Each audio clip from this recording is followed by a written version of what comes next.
नागपूरवरून आपले प्रतिनिधी ज्ञानेश्वर, नागपूरमध्ये किती टक्के मतदान झालेले आहे, काय नेमकं नागपूरची आकडेवारी सध्या सांगते?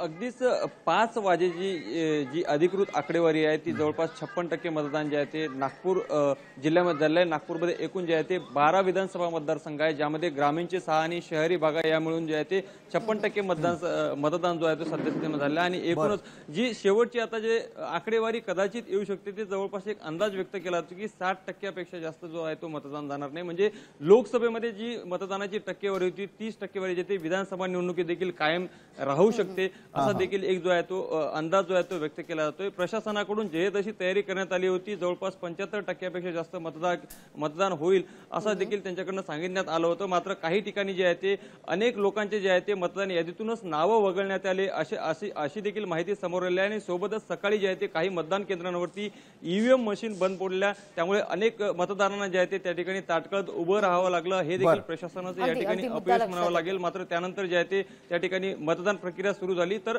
मध्य नागपूरमध्ये जे आहे ते काँग्रेसच्या उमेदवाराकडून पैसे वाटल्याचा देखील आरोप भाजपच्या पदाधिकाऱ्याकडून झाला। त्या ठिकाणी पोलिसांनी दखल घेत जे आहे ते त्या कार्यालयाला त्या ठिकाणी सील देखील केलं आणि त्याची चौकशी देखील केली आहे। मात्र एकूणच मतदानाची जी टक्केवारी आहे ती लोकसभेसारखीच यावेळेस देखील कायम आहे। मतदानाची टक्केवारी जी आहे ती वाढवण्यात प्रशासनाला सध्या तरी या ठिकाणी अपयश मिळाल्याचं दिसून येत आहे।